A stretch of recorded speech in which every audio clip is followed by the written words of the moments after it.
Salut! Comment ajouter, gérer, modifier et même améliorer une forme avec PowerPoint? Voyons cela ensemble. Alors voici une diapositive vide. Je vais ajouter deux formes. Pour ajouter une forme, allons dans Insertion, Forme.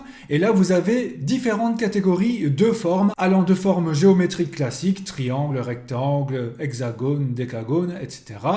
Des simples flèches et traits, comme vous pouvez le voir ici, voire éventuellement tracer une forme à main levée, c'est tout à fait possible aussi. Pourquoi pas les signes mathématiques, par exemple la grosse croix que l'on connaît. Donc voilà, je trace la forme après l'avoir choisie, par exemple la grosse croix rouge, c'est tout à fait possible. Sinon, dans les formes, nous avons aussi différents types d'organigrammes avec différents types de formes, étoiles, éclairs, cœurs, smiley et autres bulles et légendes. Pour l'exemple ici, je vais ajouter un décagone, voilà, je clique dessus, je le trace, c'est parfait, et je vais mettre aussi un petit nuage. Allez, c'est parti, le nuage il est là, je le mets à droite. C'est nickel. Alors, quand on a ajouté une forme et que l'on clique dessus, quand on la sélectionne, nous voyons donc différentes petites bouboules tout autour. Si l'on prend l'une de ces petites bouboules, eh bien cela nous permet d'agrandir, réduire ou déformer la forme. Si on veut simplement déplacer la forme, alors cliquons sur le bord, pas les petites bouboules, mais bien le bord, laissons foncer, et ainsi cela nous permet de déplacer la forme où on le désire. N'oublions pas non plus la petite roulette en haut pour la faire pivoter, bien évidemment. Alors si vous désirez ajouter du texte dans une forme, faites simple. Cliquez directement sur la forme et ajoutez du texte grâce au clavier. Voilà, je vais mettre « Hey », c'est nickel. Évitez d'ajouter une zone de texte sur la forme parce qu'après, quand vous voudrez déplacer la forme, dans mon cas, le texte se déplace bien avec. Si c'était une zone de texte ajoutée, eh bien vous auriez dû reprendre la zone de texte et la déplacer à son tour. Voilà, donc quand on a une forme, on tape directement le texte à l'intérieur, c'est plus facile et pratique. Je vais donc sélectionner ici mon texte et l'agrandir un peu comme du texte normal. Accueil, voilà, j'agrandis, hop, c'est parfait, nickel. Bon, améliorons notre forme. Cliquons dessus et quand on clique sur une forme, un onglet supplémentaire apparaît, c'est l'onglet Format de la forme. Et on reconnaît l'onglet que l'on utilise quand on a une zone de texte. Alors tout d'abord, pour faire simple, eh bien ici, nous avons toute la partie qui permettra de paramétrer l'ensemble de la forme, tandis qu'ici la partie Style Word Art, ce sera uniquement pour le texte qui se trouve à l'intérieur. Occupons-nous de la forme d'abord. Donc tout d'abord, les modèles prédéfinis pour rapidement avoir un contour ou un dégradé, une couleur pour notre forme. Allez, je choisis celle-ci par exemple.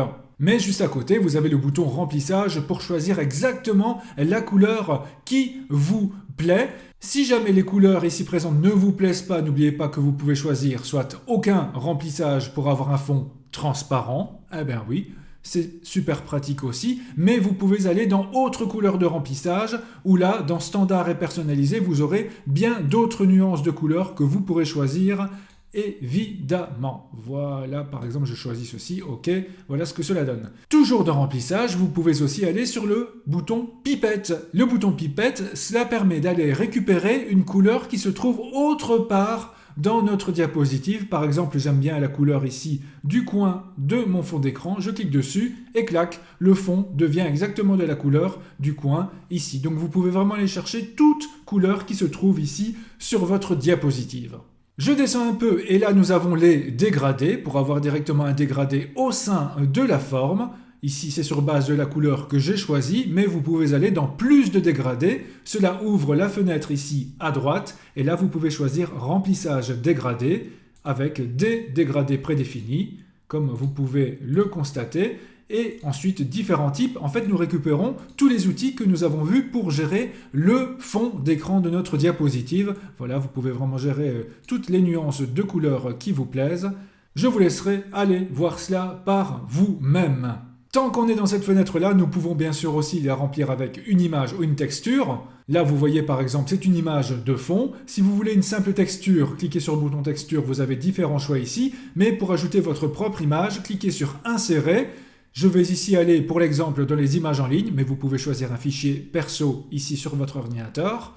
Images en ligne, voilà, je vais choisir un arrière-plan. Allez, pourquoi pas, celui-ci, il me plaît, insérer. Et voilà ce que cela donne pour ma forme. Si vous désirez que le texte à l'intérieur ressorte un peu mieux, vous pouvez jouer avec la transparence. Vous voyez ici, moins ou plus transparent, à vous de voir la meilleure solution pour votre cas. Je reviens dans mon bouton remplissage, où là donc nous avions ici le bouton image, nous l'avons déjà fait, et texture, quelques petits raccourcis.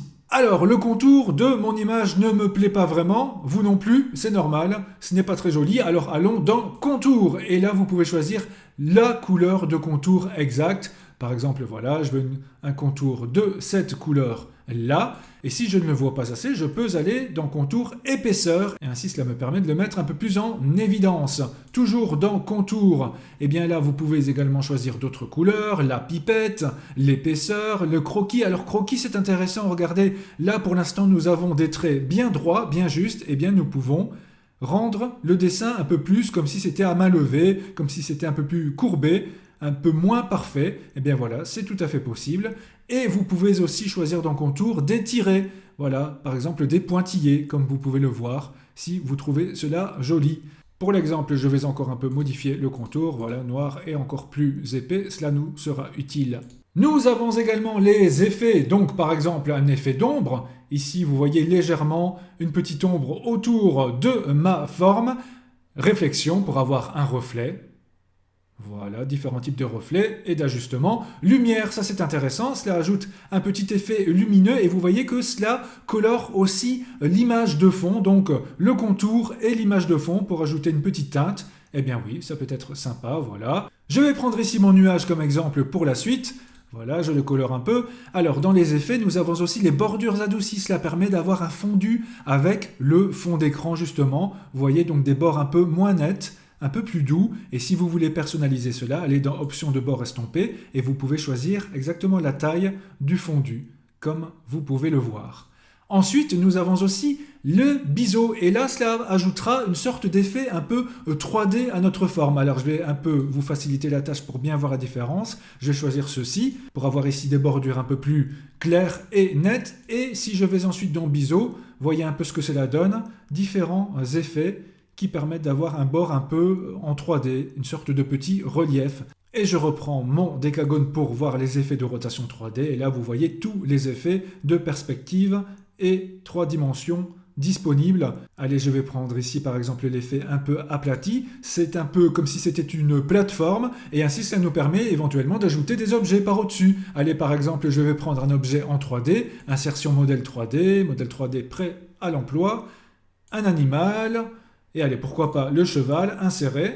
Et ainsi, je peux insérer mon cheval sur la plateforme et cela donne l'illusion que le cheval est sur notre forme, est en train de marcher sur la forme. Donc voilà, c'est un exemple parmi d'autres, mais cela permet vraiment, en mélangeant les outils, de réaliser de jolies petites choses.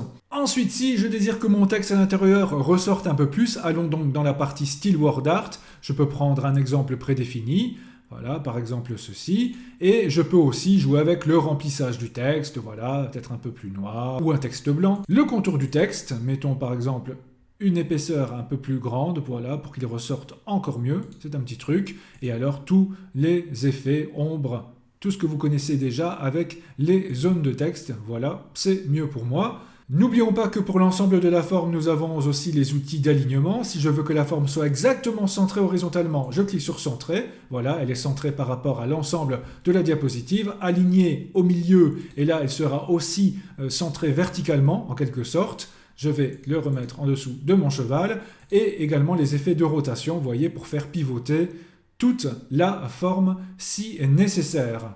Petit truc qui peut être sympa aussi, allez là, je vais prendre mon nuage. Si l'on retourne un peu plus à gauche de l'onglet format de la forme, nous avons ici modifier la forme. Alors là, je peux éventuellement choisir un autre modèle comme au départ, si je ne veux pas recommencer à zéro et remettre tous les effets, mais je peux aussi modifier les points. Et là, vous voyez que plein de petits carrés noirs apparaissent sur la forme et je peux prendre certains d'entre eux pour complètement déformer la forme à la main. Eh oui.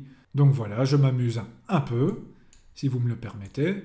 Voilà, c'est nickel. Alors, n'est-elle pas belle, mon étoile nuage danseuse? Non, pas vraiment, mais bon, au moins vous avez vu que c'est possible. Et ce, pour la plupart des formes. Voilà, donc avec tous ces petits outils, vous n'avez plus d'excuses, vous devez réaliser de jolis petits montages, de jolies petites choses dans vos futures présentations. Attention, je vous surveille, évidemment. En tout cas, merci d'avoir visionné cette vidéo avec moi, je vous dis à très bientôt.